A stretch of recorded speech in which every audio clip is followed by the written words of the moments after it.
Welcome to our first of two videos looking at Bloomsbury. We're going to start here at Russell Square, which is the biggest garden square in London, and we're going to take you for a trip around Bloomsbury in our two videos. So, welcome along. First, let's tell you about Bloomsbury, which is a district in the West End of London, which is part of the borough of Camden. Now, it's considered a very fashionable residential area, and is a location of numerous cultural, intellectual, and also educational institutions.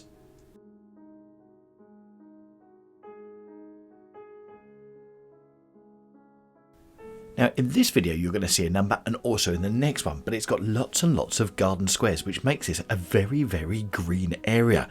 Not only that, it's also home to the British Museum, which we have featured in a previous video, and we'll give you a little bit of a taster and the links to that later in this video as well. It's also got University College London and a number of other colleges and institutes of the University of London, as well as its central headquarters.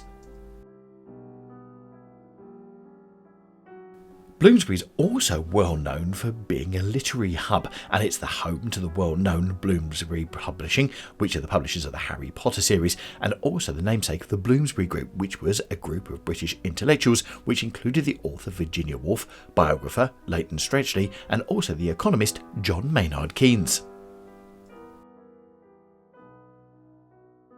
So we've seen the lovely gardens of Russell Square. Now this is the Kimpton, which used to be called the Hotel Russell, and it dominates the whole area here, just looking over it, and the style that it's got, that sort of Gothic style. Now well within the square you've got a cafe area, plus you've got this amazing trellising, which during the summer looks absolutely beautiful with the flowers growing over it. In spring here you're going to get lots and lots of daffodils, plus also a massive ring of snowdrops which runs around the grass area in the centre.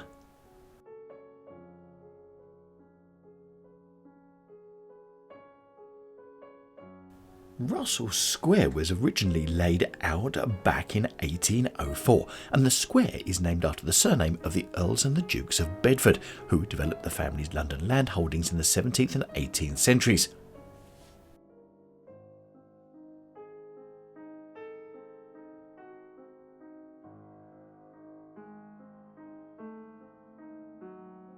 The square originally contained large terraced houses aimed mainly at the upper middle class families. Now a number of the original houses still survive today, especially on the southern and the western sides of the squares. Those to the west are occupied by the University of London, and there's also a blue plaque on one of the northwest corner commemorating the fact that T.S. Eliot worked there in the late 1920s when he was poetry editor of Faber and Faber.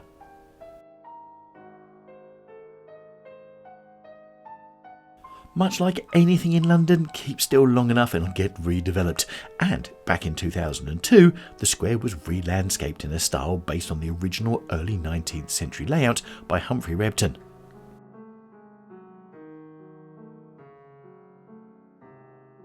But as you can see, come down here in springtime and you have these beautiful daffodils all set out around the edge, but also protected to stop people either picking them, as happens in central London, or alternatively walking or running all over them. The area of Bloomsbury itself is quite vast. It goes over towards Tottenham Court Road on one side to Gray's Inn Fields on the other. Euston Road is often understood to be the sort of the northern part, and New Oxford Street, where it continues for Oxford Street and sort of Southampton Row, is the southern boundary. Right, next we go to the old Curiosity shop, bang here in the centre of Bloomsbury. So this building, now owned by the London School of Economics, was thought to be the inspiration of the old Curiosity shop written by Charles Dickens, dating back to 1567. It's in an area known as Clare Market, and the shop name was added after the novel released, but it's thought to be the inspiration for Dickens's book. Now, at one time it functioned as a dairy on an estate given by Charles II to one of his many mistresses, so it was also built using timber from old ships and survived the bombs of World War II. The shop was restored back in 2023 to repair structural problems and rented out again as a shop. Well, they're still waiting for people to take up the offer. Next, we head into another one of those garden squares here in Bloomsbury. This is Bedford Square and was built between 1775 and 1783 as another square for upper middle class residential area.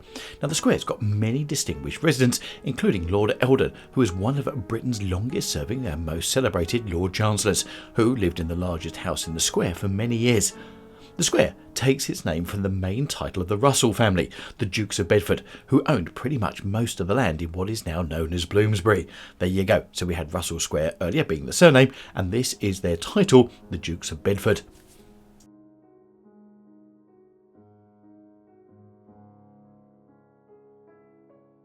Here on Bedford Square, when the houses were starting to be built and the outer shells were up, they then started selling the leases. So once the shells were built, but the internal finishings were still to be carried out. Now, number 23 was the last house to be occupied, and its owner moving in during the last quarter of 1784. Now, it's believed the delay in finishing the building of the square can be put down in part to the shortage of money during the American War of Independence. Loans were granted by the trustees of the estate to the builders in order to finance the building work from November 1777. Now, the great thing is about these gardens is they have these wonderful green areas right in the middle. The issue is more about whether these are public spaces or private spaces, this being a private space here at Bedford Square. Now, this also at Bedford Square is known to be one of the best preserved set of Georgian architecture in London, but most of the houses are now offices.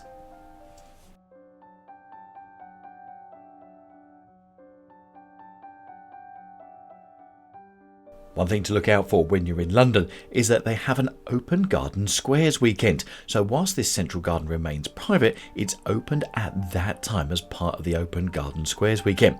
The square is Grade 2 listed on the Register of Historic Parks and Gardens, so it's well and truly protected.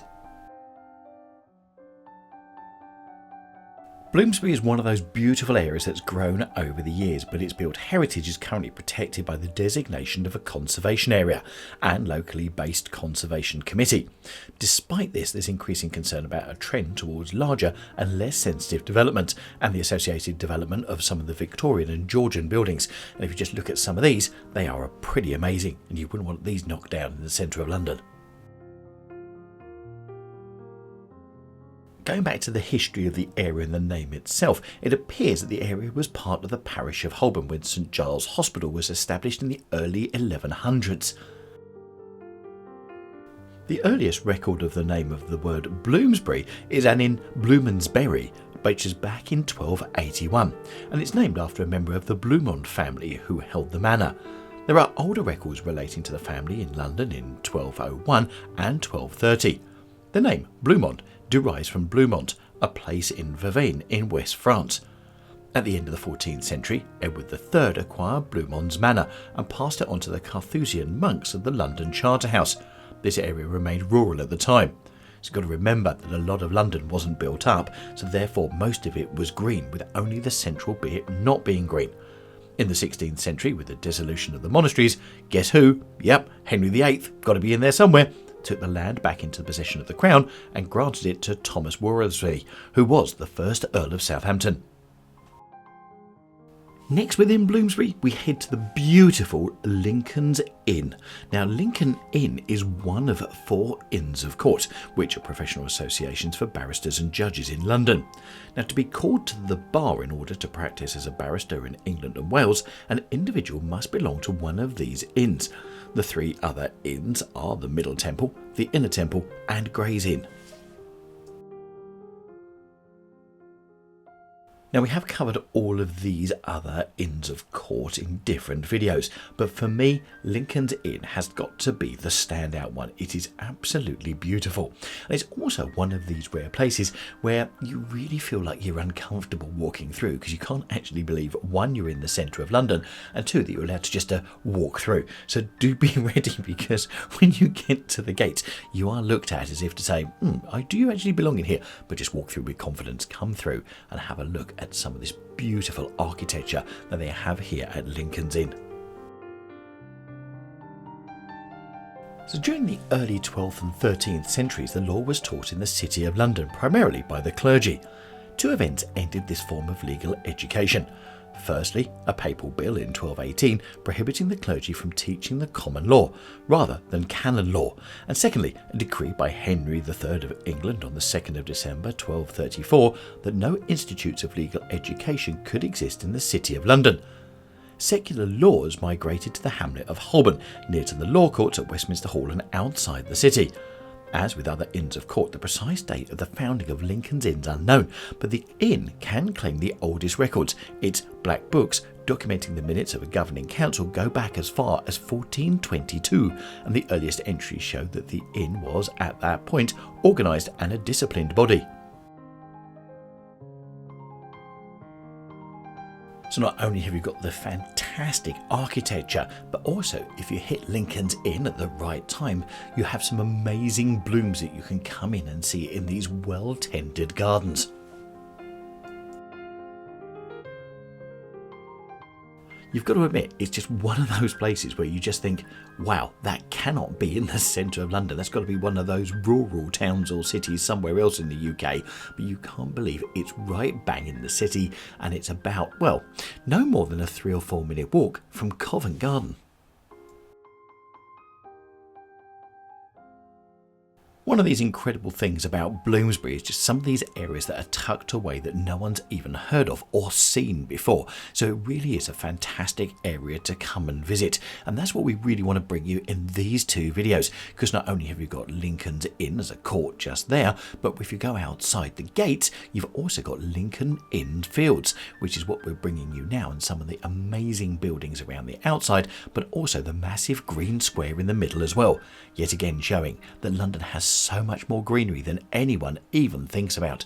And a good way to see this is from the top of the London Eye, the Shard, or of course if you're flying into London and the flight goes over central London, you won't believe how green it actually is.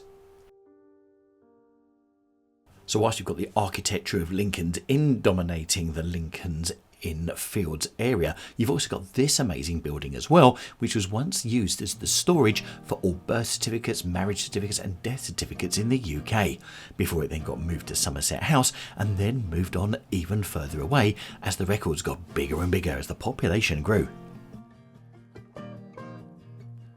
Lincoln Inn Fields was first laid out as a public square back in the 1630s under the initiative of the speculative builder and contractor William Newton, and it was the first in a long series of entrepreneurs who took it in hand in developing London.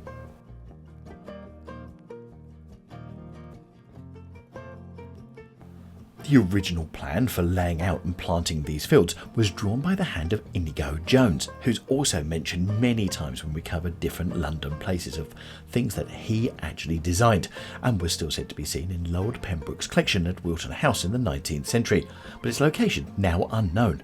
Now the grounds, which have remained private property, were acquired by the London County Council in 1895 and opened to the public by its chairman Sir John Hutton later that same year. As the largest garden square in central London, the centre of the fields contains a court for tennis and netball and also a bandstand, and it was previously used for corporate events which are no longer allowed there. Cricket and other sports were thought to have been played here in the 18th century as well, and as you go around you'll see that there are a number of these different water fountains in each of the corners as well.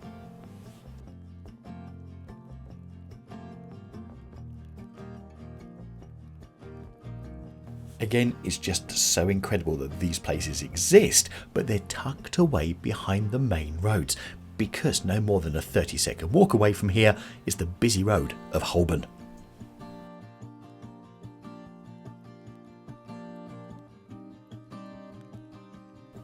So we move from Lincoln Inn Fields, which is the largest square in London, to the next one, which is Gordon Square, also in Bloomsbury.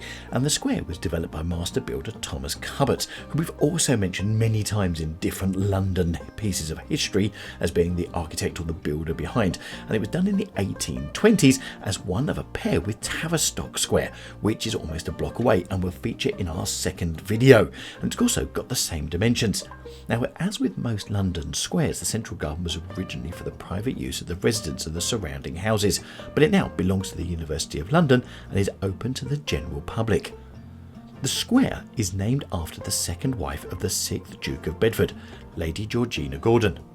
daughter of Alexander Gordon, the 4th Duke of Gordon. Now, the university owns many of the buildings in the square. In early 2005, it submitted an application for a refurbishment of the square, including the reinstatement of railings similar to the originals. The work was completed in 2007, and the west side of the square is dominated by the listed church of Christ the King, and next to it the home of Dr. Williams Library, which we've just seen on the other side and will be featuring in the second video.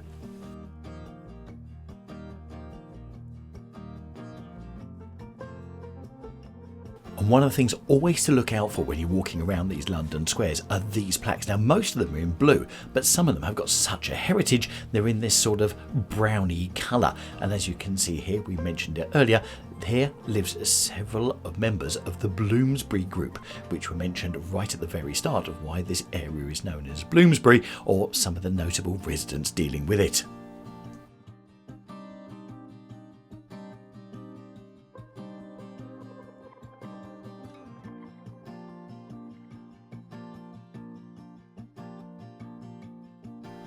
And then bang, carry on walking down the road, and there you see 2 more plaques on the same building. See, like London buses, you don't get one for ages and then you get loads of them at the same time. And here lived John Maynard Keynes, and also Vanessa Bell and Duncan Grant, who are artists back in their time.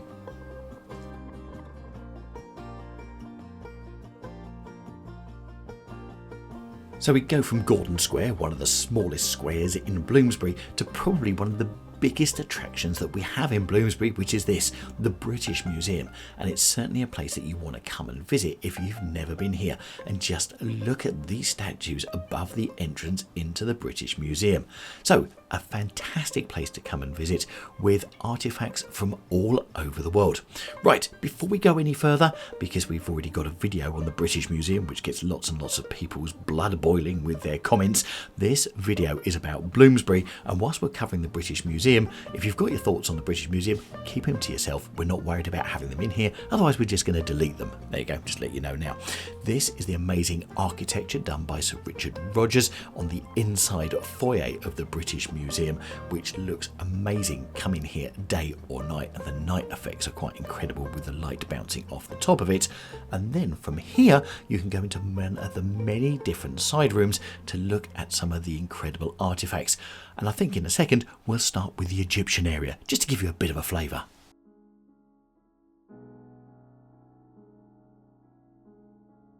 Now, whilst you're walking around the British Museum and you just cannot believe the amount of exhibits that are here for you to come and see, actually more are actually kept in storage that they can't put out.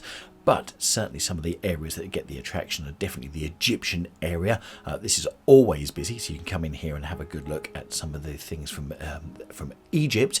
But also you've got the timepieces, which we'll show you in a second. And also we're going to show you some of the jade collection as well before we go, just to give you a taster for the British Museum. Although we have got a video that goes into much more detail about some of the different things you can see here.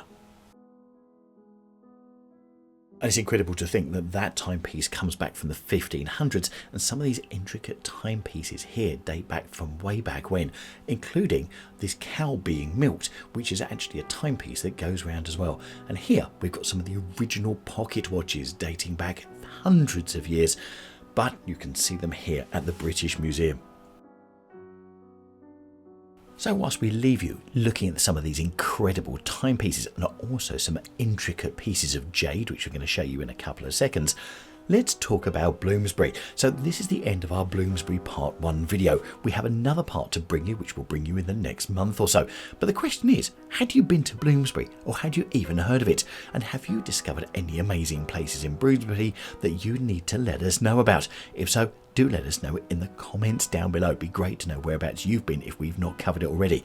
And who knows, we may be covering it in the second part. Anyway, thanks so much for watching. We love covering different parts of London. And one of the great areas, if you've never been to, is the Marylebone area. So I'm going to put a link to that in the top right hand corner. See you in there.